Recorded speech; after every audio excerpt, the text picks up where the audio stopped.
یہ جو ایک اسٹریٹجی آپ سمجھ لیں کیا کہتے ہیں حکمت عملی جو حکومت کی جانب سے بنائی گئی کہ ان وکلاء کو میدان میں اتارا جائے، اس کی مین ریزن یہ تھی کہ 2 دن میں فیصلہ محفوظ ہوتا ہے تو پھر ان کے دلائل بھی سنے جانے چاہیے۔ تو یہ تینوں وکیل میدان میں آئے ہیں اور انہوں نے اب اپنے دلائل پیش کرنے ہیں، اور ان کی دلائل پیش ہوتے ہوتے یہ معاملہ عید سے آگے چلا جانا ہے، لنگر آن ہونا ہے۔ مین مقصد یہ تھا کہ یہ لنگر آن ہو، معاملہ عید سے آگے جائے اور کیا کہتے ہیں عید سے پہلے اس کا کوئی فیصلہ نہ آئے، کیونکہ حکومت جو ہے وہ اس کے آلٹرنیٹو کچھ اپنے پلان بنا کے بیٹھی ہوئی ہے، کچھ اپنی چیزیں بنا کے بیٹھی ہوئی ہے، بیک ڈور چینلز پہ کچھ چیزیں انہوں نے سیٹ کی ہوئی ہیں کہ تاکہ اس فیصلے کو کس طرح ڈیلے کیا جائے، اس سے پہلے ہم نے کون کون سی چیزوں کو تیار کرنا ہے، کون کون سی چیزیں ہم نے اپنے معاملات ٹھیک کرنے ہیں۔ تو آج کی سماعت جو ہے وہ کل تک کے لیے صبح 9 بجے تک ملتوی ہو گئی ہے۔ اب دیکھتے ہیں کہ کیا ہوتا ہے، کیونکہ اسی دوران ایک اور چیز ہوئی ہے، وہ میں آپ کو بتا دوں کہ بہو صاحب جو ہیں نواز شریف صاحب، ان کی ملاقات ہونے جا رہی ہے آصف علی زرداری کے ساتھ، طے پا گئی ہے۔ دبئی میں تمام چھوٹے جو نمائندے ہیں وہ پہنچ چکے ہیں، مریم صاحبہ، بلو رانی اور یہ سارے جتنے لوگ ہیں وہاں پر پہنچ چکے ہیں دبئی میں۔ اب میاں صاحب اور آصف علی زرداری کی ملاقات سیٹ ہے، معاملات سیٹ ہونے ہیں وہاں پہ۔ آئندہ کی حکمت عملی، الیکشن کے حوالے سے، سیٹ ایڈجسٹمنٹ کے حوالے سے، عمران خان صاحب کے حوالے سے، اسٹیبلشمنٹ کے حوالے سے، اس کے علاوہ نگران سیٹ اپ کے حوالے سے، وزیر اعظم کون ہوگا نگران جو ہے، یہ ساری چیزیں آگے سیٹ ہونی ہیں۔ اور یہ نواز شریف صاحب پاکستان میں آ کے تو کر نہیں سکتے، کیونکہ بہو کے بغیر تو کام یہ حکومت کر ہی نہیں پا رہی، یہ حکومت ہی بہو چلا رہا ہے۔ میں آپ کو بتا رہا ہوں یہ لندن پلان سے حکومت چل رہی ہے اور اسٹیبلشمنٹ چلا رہی ہے، اس میں یہ سارے جو ہیں یہ مورے ہیں، یہ شہباز شریف صاحب، یہ کابینہ، یہ سارے مورے ہیں، باقی کہیں اور چیزیں سیٹ ہو رہی ہیں۔ تو یہ سیٹ ہونا ہے، اس لیے ایک بڑی ملاقات طے پائی ہے۔ اس کے علاوہ جو ایک قانون ہے وہ بھی جو اس میں امینڈمنٹ کی گئی ہے وہ بھی پاس کروا لیا گیا، سینٹ سے پہلے پاس ہو چکا تھا، اب کل جو ہے وہ قومی اسمبلی سے پاس کروایا گیا کہ نواز شریف صاحب کی نااہلی اور جو جہانگیر ترین صاحب کی نااہلی ہے وہ تاحیات نہیں ہوگی بلکہ 5 سالہ ہوگی، اور اس سے کیا کہتے ہیں سینٹ سے پہلے ہی منظور کروا لیا گیا تھا۔ اب وہ قومی اسمبلی سے منظور ہونے کے بعد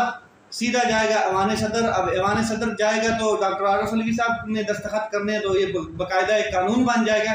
لیکن ڈاکٹر صاحب گئے ہوئے ہیں حج پہ، تو پیچھے جو قائم مقام صدر ہیں وہ چیئرمین سینٹ صادق سنجرانی صاحب ہیں، تو حکومت کی موجیں لگ گئی ہیں، یہ تو فوری کیا کہتے ہیں دستخط ہو جانے اور دونوں کو ریلیف مل جانا ہے۔ خیر جو ریلیف ہے جہانگیر ترین خان صاحب ان کو جلدی مل جائے گا، لیکن وہ کنوکٹڈ ہیں۔ نواز شریف صاحب بہت سی اور سزائیں ان کے اوپر ہیں، بہت سے اور اشتہاری بھی ہیں، ان کے لیے تھوڑا معاملات خراب ہو گئے۔ اس کے علاوہ عمران خان صاحب نے خطاب کیا ہے۔ عمران خان صاحب نے کہا ہے کہ مودی امریکہ کے دورے پہ تھا اور مودی نے امریکہ میں بڑے بڑے معاہدے، بڑے بڑے کیا کہتے ہیں معاہدوں کو، کنٹریکٹس کو سائن کیا ہے، اور ساتھ میں بیان جاری کیا کہ پاکستان جو ہے وہ اپنے ہی بوجھ تھلے دب کے ڈوب جائے گا۔ تو عمران خان صاحب نے کہا کہ یہ اس کا بیان جو ہے بذات میں خود ایز اے پاکستانی مجھے بڑا افسوس ہوا ہے، کیونکہ اس کو پتہ ہے کہ پاکستان کے حالات اس ٹائم کس طرح کے ہیں، معاشی طور پہ بھی، اقتصادی طور پہ بھی اور سیاسی طور پہ بھی، اور پوری دنیا ان کے اوپر نظر رکھے ہوئے۔ تو عمران خان صاحب نے کہا کہ میرا جینا مرنا پاکستان میں ہے، سب کچھ بیچ کر آیا تھا پاکستان اور ادھر ہی رہ رہا ہوں، ان لوگوں کے اوپر لا کے بٹھا دیا گیا ہے جن کی دولت اور کاروبار جو ہے وہ باہر ہیں، اور کاروبار بھی کس قسم کے، ریئل اسٹیٹ کے کاروبار ہیں، پیسے بنانے کے کاروبار ہیں، انہوں نے پھر پاکستان سے بھاگ جانا ہے۔ اور یہ لوگ جو جن کا علاج باہر، جن کی اولاد باہر، جن کا کیا کہتے ہیں کاروبار باہر، جن کی دولت باہر، جن کا سب کچھ باہر ہے، اور یہ لوگ محب وطن ہیں، اور جو پاکستان میں اپنا سب کچھ سرمایہ لے کے آیا اور یہاں پر پاکستانیوں کے لیے ان کے حق کے لیے، ان کے انصاف کے لیے جدوجہد کر رہا ہے، وہ غدار اس کو کرنے کی کوشش کی جا رہی ہے، اس کے ساتھیوں کو غدار کرنے کی کوشش کی جا رہی ہے کہ ان کو غدار وطن قرار دیا جائے۔ اس طرح کا مائنڈ سیٹ تیار کیا گیا اور اسٹیبلشمنٹ اس میں اہم رول ادا کر رہی ہے۔ تو عمران خان صاحب نے کہا ہے کہ ملک جو ہے وہ بڑی تیزی سے بربادی کی طرف جا رہا ہے، تباہی کی طرف جا رہا ہے۔ میں چیلنج کرتا ہوں کہ 9 مئی کے واقعات جو ہیں ان میں کوئی پاکستان تحریک انصاف کا شخص نہیں تھا، ہم نے پرامن احتجاج کیا،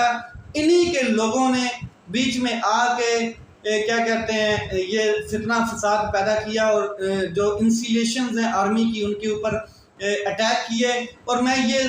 چیلنج کرتا ہوں کہ اگر اس کی انڈیپینڈنٹ انکوائری ہوتی ہے تو میرے پاس ثبوت آ گئے ہیں، موجود ہیں، میں وہ پیش کروں گا اور میں بتاؤں گا کہ یہ کون لوگ تھے۔ تو قوم سے انہوں نے کہا کہ میں وعدہ کرتا ہوں کہ جب تک آخری خون کا خطرہ ہے